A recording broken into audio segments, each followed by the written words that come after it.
Hi, Double D. Maraming salamat sa lahat ng tulong at suporta niyo sa amin ni Yorme at ng Yorme Shows. Dito lang kami palagi sa gilid.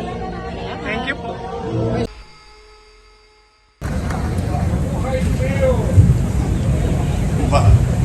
Ay, thank you very much. Palapakan natin si Paul at ang kanyang buong team sa City Treasurer's Office. Pwede na kayo magtayo ng choir. Congratulations sa inyo. I'm really proud of you.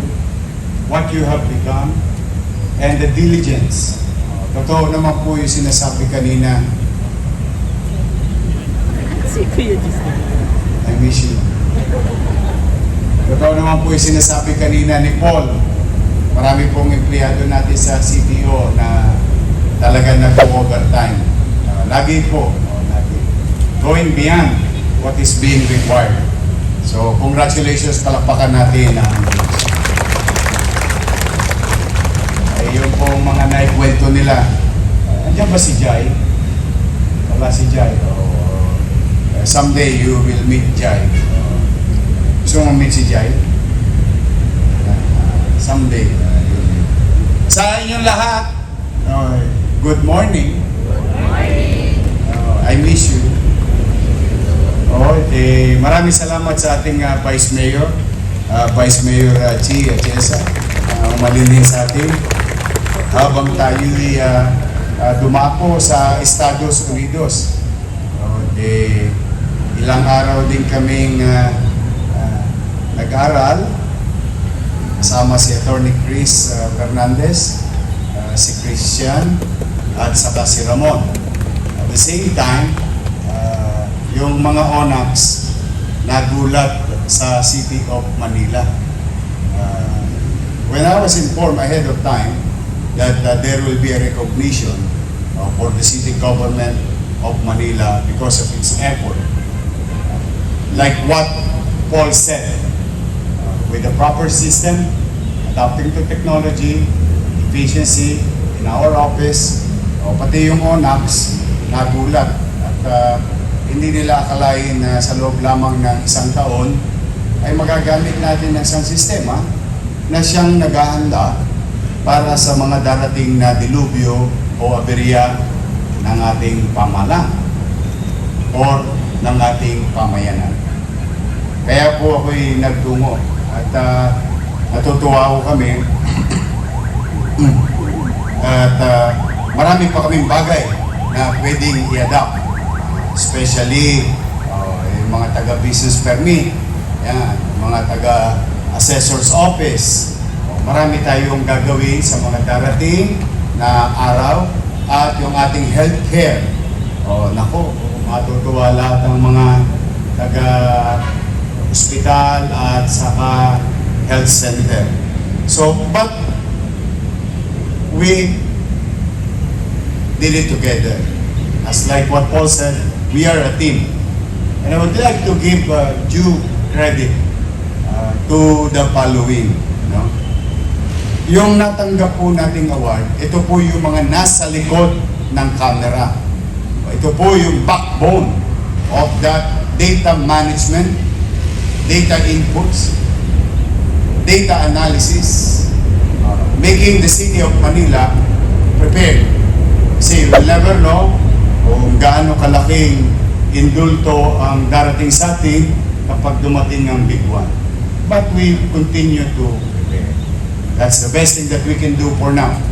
And secondly, after doing our best, let God do the rest. We continue to pray that hopefully that kind of what you call big one will not happen in the City of Manila. The City of Manila received Special Achievement in GIS or SAG. Ito ay pinubuo ng 700,000 users sa buong mundo. Some countries are using it. NSA, Coast Guard, big companies, local government units. At katulad sa Maynila, ginamit natin yung sistemang ito. Itong what you call GIS under the SV program.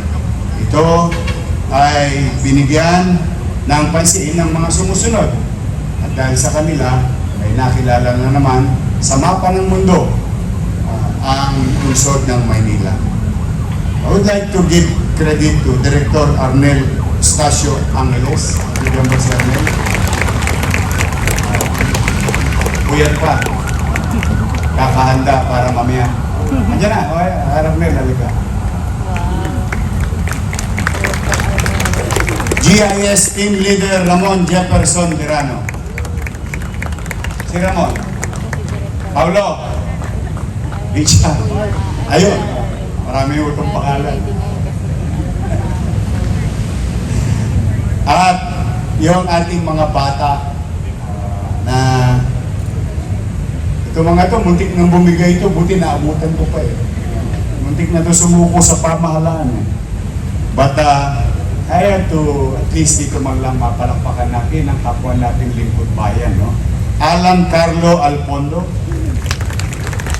Nika May Ang, akit kayo dito, Rochelle Ann Margaha, Nelly Balmonte, Carl Jalong, Gerald Lerios, Lito Panganiban, Nicole Alingot, Christine Joan Aguas, Hannah Villar, Denise Salazar, Cyrus Mendoza, Rayleigh Malgapo, Marvin Mauhay, Lara Del Rosario, Mark Joseph Gloria, Charles Dexter Aman. May tama ka ba? Aman sir. Ayan. Puro bata pa. Sila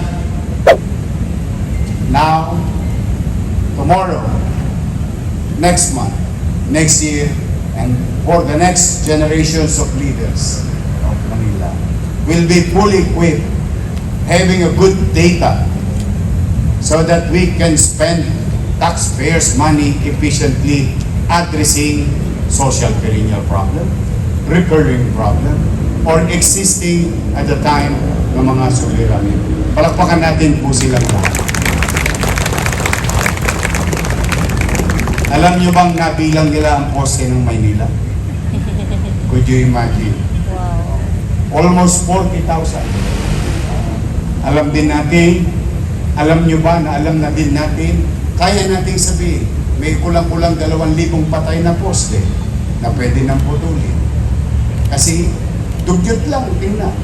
So these are the things that make a city more effective, having what you call, you can Google it, managing big data.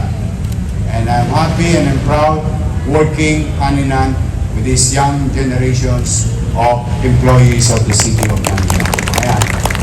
Through the leadership, of course, si Christian. Nandiyan ba si Christian? Mang Taning, maraming salamat sa iyo sa weather condition ngayon. Ayun, si Christian. Spoken English na yan. Maraming salamat sa liderato ni Arnel Angeles ng MDRR. Ayan po yung award sa kanila. Ayan, sa inyo yan. Papakpakan natin mo lang. Ha? 20 pesos. Sige, ilang pa pictures. Saglit lang ha.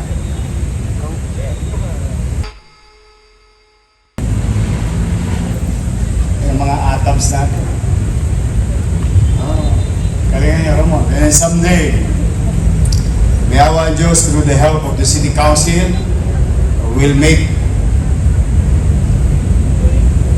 your office a department. Pag nakaluwag-luwag ay hindi na siya bureau under the office of the mayor, the EDP. We can make it as a department. So again, thank you very much. Keep it up and God bless you all. Today, we are going to receive another help donation from our partners in the community, FFCCCII. Nandito po sila, ang kanilang presidente si Victor Lim, ang representative ay si Ambassador Francis Chua. Ayan. Vice President Antonio Cosing, Board Member Robert Ang, Secretary General Dr. Fernando Gan, Deputy Secretary General Gino Chen, External Affairs Committee Vice Chairman Kenneth Hang, at 10 ng kanilang mga kasama. Sila po ay magbibigay ng ating mga bicycle for the tourist police sa Binondo at Ermita Malate. Recently, there is an influx of tourists going in and out of Binondo. Naging tourist spot na po ang Binondo ngayon, particularly as food trip area. I'm really happy for downtown. I'm really happy for Chinatown. And with the decline of illegal activities, mga talonges, I'm really happy for you. In our own little way, we'll make sure and utilize fully lahat ng inyong mga donasyon para maging episyente ang aming paglilingkod sa pagsasatupad ng maayos, maliwalas at panatag na pamumuhay sa lungsod ng Maynila.